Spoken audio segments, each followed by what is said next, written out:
Hi there. Today we are going to talk about the diplomatic CFO, building trust while holding the line. Picture this. You are in the leadership team meeting and your VP of sales wants to hire X number of reps to accelerate growth. Your VP of engineering needs another X number of developers to stay competitive. Meanwhile, your CMO insists that doubling the marketing budget is absolutely critical for the next quarter. Sound familiar? As a CFO, you're not just a financial steward, you are the person who has to say no to people you need to say yes to you. So today we are solving the ultimate CFO paradox. How to be everyone's trusted partner while being their biggest constraint. Yes, you heard that right. The trust equation, here is what most CFOs get wrong.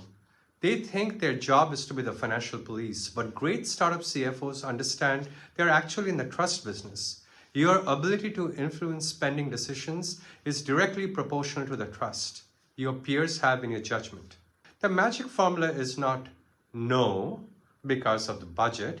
It is yes, and here's how we get there responsibly. The difference between these approaches determines whether you become a strategic partner or an obstacle to navigate around. I have seen finance leaders get fired not because their numbers were wrong, but because they couldn't build the relationships needed to make those numbers work or matter. Conversely, I've seen CFOs with imperfect models become indispensable because they mastered the art of collaborative constraint. So let's talk about the partnership playbook here. What do? You start by understanding each peer's definition of success. Your VP of sales is not just about trying to hit numbers, they are trying to prove the scalability of your go-to-market model. Your VP of engineering isn't just building features, they're racing against technical debt that would slow everything down. When your sales VP, let's say, asks for X number of reps, 10 reps, 5 reps, don't lead with budget constraints, lead with understanding. Help me understand the unit economics. What is our current rep productivity? How long is the ramp time? What is your confidence level in territory assignment? You're not interrogating, you're partnering in building a business case with the CFO, with the sales leader. When they realize you understand their challenges, they stop seeing you as an adversary and start seeing you more as a business advisor. The breakthrough moment comes when you say, I love the ambition. Let's figure out how to sequence this so we prove the model before we scale it. What if we hire 5 reps this quarter, measure the results, and then accelerate hiring based on what we learn? The other area that you need to look into is a data partnership strategy. Transform yourself from the numbers person into more of an insights person. Instead of just tracking what happened, help predict what will happen. Share your models with your peers. Make them co-owners of the financial story. Create shared dashboards that show each department how their decisions impact the overall business. When your CMO sees that their CAC improvements directly extend the runway, they become your ally in the optimization process. When your VP of engineering sees how technical debt increases development costs per feature, they become advocates for sustainable practices. Here's a practical example, okay? When your VP of marketing wants to increase ad spend by, let's say, 50%, don't just approve or deny it. Build a shared model together. Let's forecast the scenario. If we increase spend by 20,000 monthly and see a 15% improvement in, let's say, customer conversion rates, we would generate an additional 60K in ARR. That's a 3-to-1 return, which extends our runway by 2 months instead of shortening it. The CFO will respect you, and the CMO will respect you on that. As a startup CFO, you rarely have formal authority over your peers' spending. You just don't. Your influence comes from being consistently right about what matters and generous with credit when things go well. Practice the yes if approach. Yes, we can hire those engineers if we can prove that our current sprint velocity is truly constrained by capacity, not by unclear requirements or technical debt.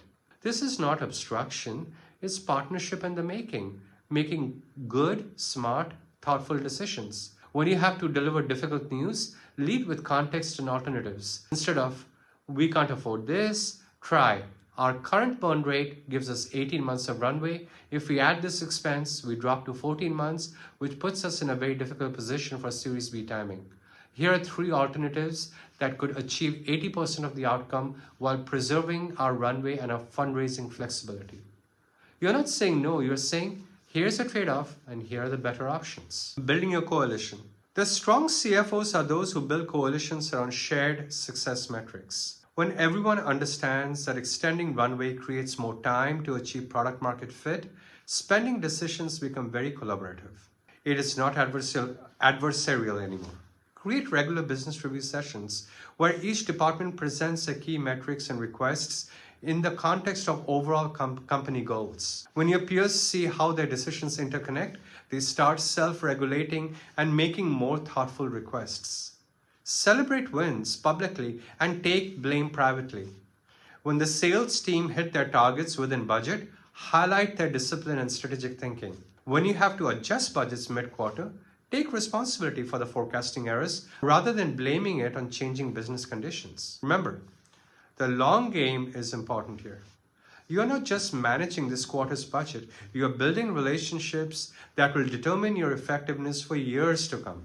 The VP of Sales who trusts your judgment today will advocate for conservative projections in next quarter's board deck. The CMO who sees you as a strategic partner will come to you before making big spending decisions, not after. Invest time in understanding each peer's career goals and challenges. The engineering VP is worried about technical scalability might become your strongest ally if you help them make the business case for infrastructure investments. More on that later.